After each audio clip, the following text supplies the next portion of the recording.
Janasena MLC అయిన నాగబాబు గారు ఆ విధంగా శివాజీకి వ్యతిరేకంగా మాట్లాడటం ఏంటి అసలు? అంటే పార్టీ పరంగా ఎటువంటిది కాకపోయినా నా పర్సనల్గా నేను చెప్తున్నా అంటాం వల్ల ఒకటి అది ఇంకెక్కువ ట్రోల్ అవుతున్నాడు ఆయన కూడా. ఇప్పుడు నేను ఒకటి అడుగుతున్నాను సార్, నాగబాబు కోరితోని కొరుబెట్టి కోరుకున్నాడు.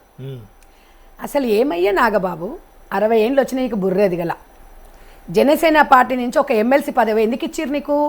నియోజకవర్గము రాష్ట్ర ప్రజలు అభివృద్ధి కోసం ఒక ఎమ్మెల్సీ పదవి ఇచ్చారు. ఆడోళ్ళకు స్వేచ్ఛగా సగం సగం బట్టలు వేసుకోమని ప్రెస్ మీట్లు పెట్టి అనసూయ లాంటి సన్యాసికి మద్దతు ఇవ్వమని చెప్పలా. ఎందుకు అంటే మీ తమ్ముడు మా పవన్ అన్న, నేను పవన్ కళ్యాణ్ గారి ఫ్యాన్ని, అంటే సనాతన ధర్మం అంటుండు ఆయన. సనాతన ధర్మం అని దేశాలు మొత్తం తిరుక్కుంటూ వచ్చి రాష్ట్రాలు మొత్తం సనాతన ధర్మం అని చెప్పి తన భార్య రష్యా దేశస్త్రాలు అయినా కూడా మన తెలంగాణ, మన ఆంధ్రప్రదేశ్, మన భారత సంస్కృతి సాంప్రదాయాల పరంగా భర్త అడుగుజాడల్లో చీర కట్టుకొని చక్కగా లక్ష్మీదేవి లాగా పోతుంది. మీ 2 పిల్లలు ఆడపిల్లలు పవన్ కళ్యాణ్ అన్నకి చక్కగా డ్రెస్సులు వేసుకొని నిండుగా ఎందుకు వస్తున్నారండి? పవన్ కళ్యాణ్ భార్యకి, పవన్ కళ్యాణ్ గారి పిల్లలకి, నిహారికకి తేడా చూడండి. నేను ఇది అవునన్నా కాదన్నా నేను తేడా చెప్తాను జనాలకి. పవన్ కళ్యాణ్ గారి పిల్లలు ఇంకా చిన్నపిల్లలండి. ఆ అమ్మాయిలు ఎంత చక్కగా డ్రెస్ వేసుకుంటారండి. అదే నాగబాబు బిడ్డ డ్రెస్సింగ్ చూడండి, ఆమె అవతారం చూడండి. ఆమె పబ్బులకు తిరగండి సార్, పోవద్దని మనం సినిమాలు తిరగండి, పబ్బులు తింటాము, అన్నీ చేస్తాం, లిమిట్ ఉంటుంది. స్వేచ్ఛ అనేది అతి స్వేచ్ఛ వద్దు. ఇవాళ పబ్బులకి నువ్వు ఇంట్లో ఆడపిల్ల 11 గంటలకు ఎక్కడ ఉండాలి సార్? ఇంట్లో ఉండాలి. పబ్బులో ఉండే భార్యను కోరుకుంటాడు ఎవడన్నా? మరి ఇవాళ పబ్బులో ఉండే కూతురును కోరుకున్నాడు ఎవరు? నాగేంద్ర బాబు గారు. కాబట్టి ఇప్పుడు ఇంట్లోనే ఉంది అమ్మాయి, భర్త నుంచి విడిపోయి. అంటే తండ్రి అడుగుజాడలా నడిచింది. నా బిడ్డ ఎస్ అల్లుని దగ్గర ఉండాలమ్మా, ఈ టైంలో నువ్వు ఇక్కడ ఉండకూడదు, పెళ్లి చేసిన తర్వాత నీ భర్త దగ్గర ఉండాలని చెప్పుంటే ఆ అమ్మాయి ఇలా వచ్చేది కాదు. ఎందుకంటే సార్ వాళ్ళు సెలబ్రిటీస్, వాళ్ళని చూసి కొన్ని కుటుంబాలు ఇన్ఫెక్ట్ అవుతాయి, వాళ్ళ మీద ప్రభావితం చేస్తుంది. మీరు డైవర్స్ అయిపోయింది, ఓకే నెక్స్ట్ ఇంకో మ్యాచ్ అంటారు, అది కాకపోతే ఇంకోటి అంటారు, అది కాకపోతే ఇంకోటి అంటారు. మీకు జల్లుతుందనా? మాకు జల్లదు. మాలాంటి మిడిల్ క్లాస్ వాళ్ళకు పరువు అంటే అన్నంతో సమానం. అన్నం లేకపోయినా బతుకుతాం. పరువు అనేది చాలా ముఖ్యం ప్రతి ఆడపిల్ల. మీరు ఏం చేసినా నడుస్తుందన్నా.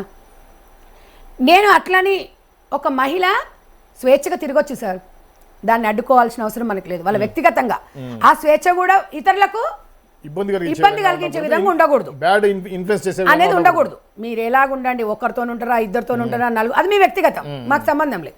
దానికి నేను కూడా నా ఇష్టం ఉన్నట్టుగానే నేను ఉంటా. నా వల్ల ఇతరులు బాధపడొద్దు, ఇతరులు ఇబ్బంది పడొద్దు, రావద్దు, అంతే తప్ప మేము పబ్లిక్ లోకి వచ్చి మేము ఇది చేస్తాం అది చేస్తాం అంటే సహజీవనం చేసే వాళ్ళు చాలా మంది ఉన్నారు. ఒక లేడీది తప్పు కాదు, ఇద్దరిది తప్పు.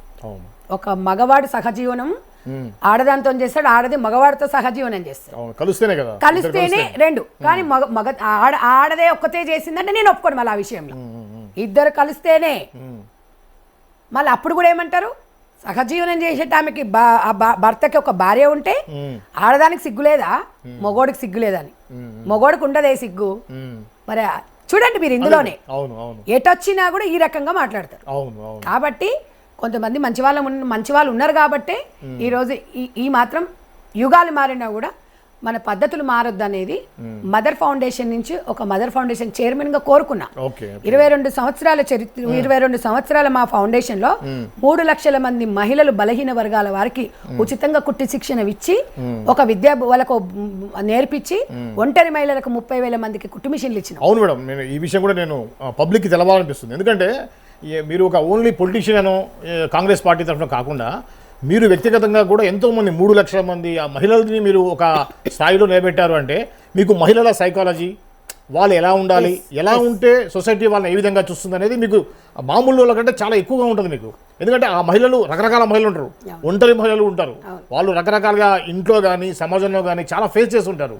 సో కాబట్టి మహిళలు ఎలా ఉండాలి, ఎలా ఉంటే వాళ్ళకి సొసైటీలో రెస్పెక్ట్ ఉంటుంది అనేది మీకు తెలిసినంతగా వేరే వాళ్ళకి తెలియదు. వాస్తవం సార్. నేను మా ఎన్జిఓ ఆర్గనైజేషన్ తెనాలిలో పెట్టాం.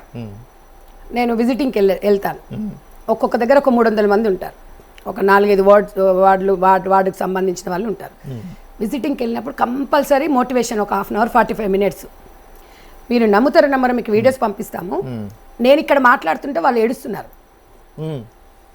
ఎందుకు నేను అబ్జర్వేషన్ చేస్తున్నా ఒక 5-6 మందిని. వీడియోస్ ఉన్నాయి, మీకు పంపిస్తా చూడండి. నేను తర్వాత దగ్గరికి వెళ్ళి అడిగాను, నై మేడం కుచ్ భీ నై, మేరే ఘర్ మే వైసా హై, ఆ పైసా బోల్ రహే. అంటే మా ఇంట్లో జరిగింది మీరు చెప్తున్నారు, మీకు ఎంత అనుభవం ఉంటే చెప్తారు. అంటే నేను చెప్పేది ఏం సార్ అంటే, మన భర్తనే ప్రభాస్ అని చెప్తా. అంతే.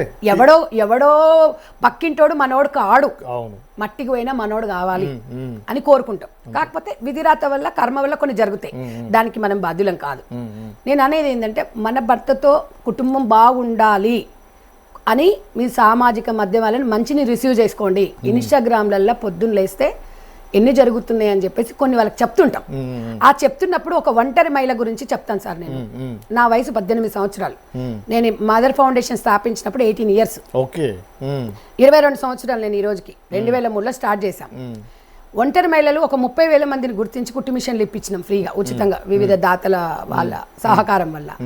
ఆ ఒంటరి మహిళకు ఒక భరోసా ఇస్తా, నేను డబ్బులు ఇవ్వను, ఉపాధి చూపిస్తా, ఉచితాలు వద్దని చెప్తా. పవన్ కళ్యాణ్ గారి స్టేట్మెంట్ అదే కదా.